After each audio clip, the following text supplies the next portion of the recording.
Why did Queen Helaena Targaryen kill herself? House of the Dragon Explained, spoiler warning. This video contains major spoilers for House of the Dragon Season 3, including the finale and Queen Helaena Targaryen's death. If you haven't watched the latest episode and don't want to know what happens, this is your warning. Queen Helaena Targaryen is dead. And one of the biggest questions after the House of the Dragon Season 3 finale is not simply how Helaena died, it's why she chose to die. In the finale, Helaena jumps from the window of her chamber at the Red Keep and falls onto the spikes below. Her death is one of the most heartbreaking moments of the season. But unlike many deaths in House of the Dragon, Helaena isn't killed in a dragon battle or murdered by an enemy. She chooses to end her own life. And the reason is much more complicated than simply saying that Helaena was sad. Helaena had been suffering for a very long time.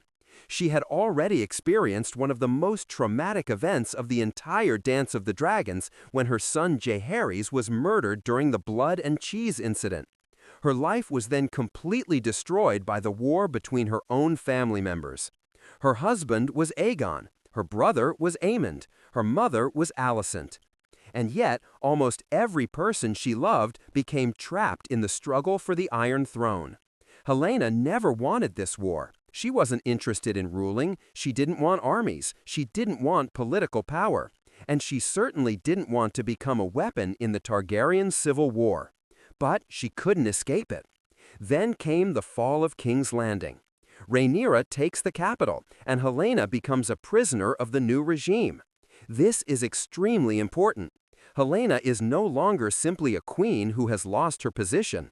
She is being held by the woman who has taken her family's throne. And Rhaenyra increasingly sees Helaena as something more than a grieving member of the family. She becomes a political asset. Helaena has value because the people of King's Landing love her. She is a symbol. And Rhaenyra knows that keeping Helaena alive could help maintain control over the city. But for Helaena, this means she has almost no freedom left. She is trapped. She has lost her family. She has lost her position. She has lost her children. And now she is effectively a hostage. The finale makes this situation even worse. Helaena is pregnant, and her future is completely uncertain. She knows that Rhaenyra intends to use her position for political leverage. And Helaena begins to understand that she may never actually be free. Her visions also make everything more complicated. Helaena isn't an ordinary character. She is a dreamer.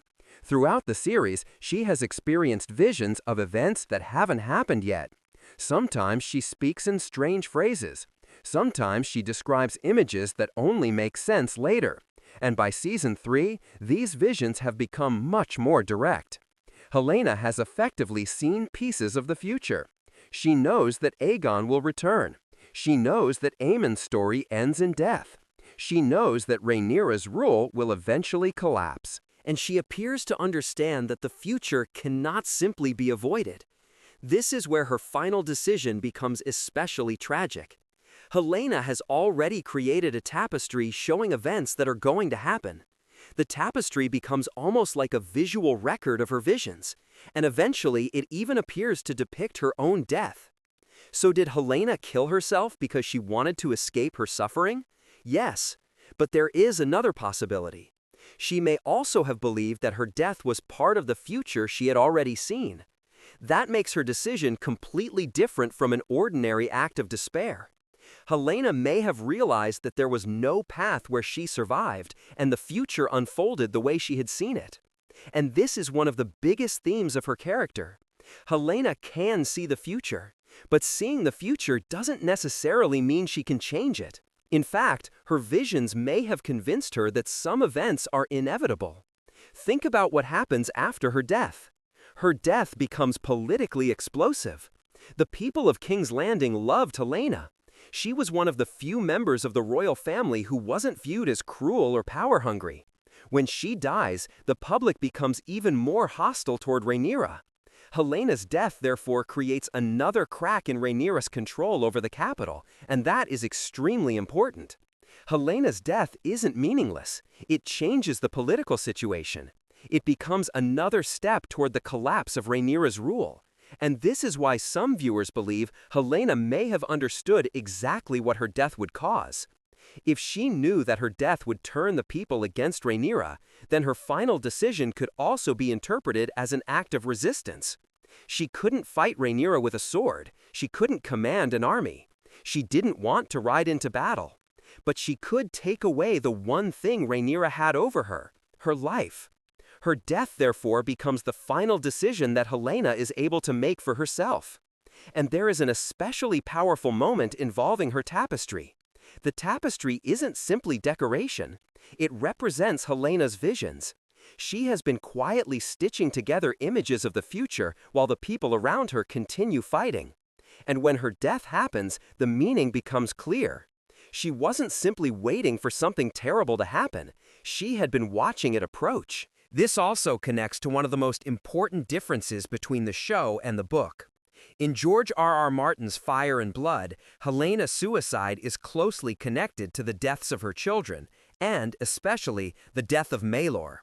In the book, Maegor is eventually killed at Bitterbridge after being separated from his family. Helaena is already suffering enormous grief and guilt, and learning about Maelor's brutal death becomes the final event that pushes her toward suicide. The HBO series takes a different route. Maelor's storyline is not used in the same way. Instead, the show builds Helena's death around captivity, psychological suffering, her visions, and the increasingly cruel political world surrounding her. That's a major difference. So if you're wondering why Helaena kills herself in the HBO version, the answer isn't simply one event. It's the accumulation of everything. Her son's murder, her family's destruction, her loss of freedom, her captivity under Rhaenyra, her prophetic visions, her fear for the future, and the realization that the world around her is becoming something she no longer wants to live in. All of these things push her toward that final decision. And there is another heartbreaking detail. Helaena doesn't die because she is weak. In fact, you can interpret her death as the last moment where she has control. Almost every major decision in her life has been made by someone else. Her marriage was arranged. Her children were born into a political dynasty. Her family dragged her into the war. Her son was murdered. Her home was taken. Her freedom was taken. Even her visions are something she cannot control. But her final decision belongs to her. And that's what makes her death so tragic. She finally makes her own choice. But the choice is death. There is also an important connection between Helaena and Rhaenyra. The two women are on opposite sides of the war, but neither of them truly created the conflict. They are both trapped inside a system controlled by powerful men, dragons, family expectations, and the struggle for the Iron Throne. Rhaenyra believes she must fight to protect her claim.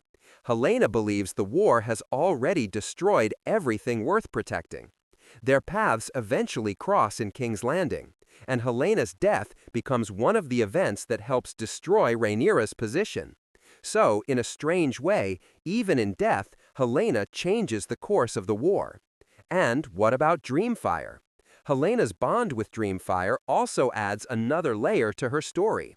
For much of the series, Helaena is uncomfortable with the destructive power of dragons. She understands what they can do. She has seen the consequences, and she doesn't view them in the same romantic way that many other Targaryens do. That makes her relationship with the dragons very different. She sees the destruction that everyone else seems willing to accept. And perhaps that's why Helaena feels so disconnected from her own family. The Targaryens believe their blood gives them the right to rule. Helaena sees what that belief is costing them. By the time she reaches the end of her story, the Dance of the Dragons has already taken almost everything from her, and her death becomes another sign that the Targaryen family is destroying itself. So, why did Queen Helaena Targaryen kill herself? The simplest answer is that she was broken by grief, captivity, fear, and the horrors of the war. But the deeper answer is that Helaena may have believed her death was inevitable. Her visions showed her pieces of the future. Her tapestry appeared to show what was coming. And rather than continuing to live as a prisoner inside a war she never wanted, Helaena finally took control of the only decision she still had, her own fate. And that makes her death one of the most tragic moments in House of the Dragon. She wasn't fighting for the Iron Throne. She wasn't trying to become more powerful. She simply wanted an escape from a world that had taken everything from her. And perhaps the saddest part is that her death doesn't end the destruction. It makes everything worse. Her death fuels anger in King's Landing. It damages Rhaenyra's position, and it pushes the Dance of the Dragons even closer to its devastating conclusion. Helaena may have been one of the quietest characters in House of the Dragon, but her final decision has enormous consequences. And now that she is gone, the future she saw is moving closer and closer to becoming reality. What do you think? Did Helaena kill herself because she could no longer endure her suffering? Or did she deliberately sacrifice herself because she knew her death would help bring down Rhaenyra? And did Helaena already know that she was going to die? Let me know your theory in the comments.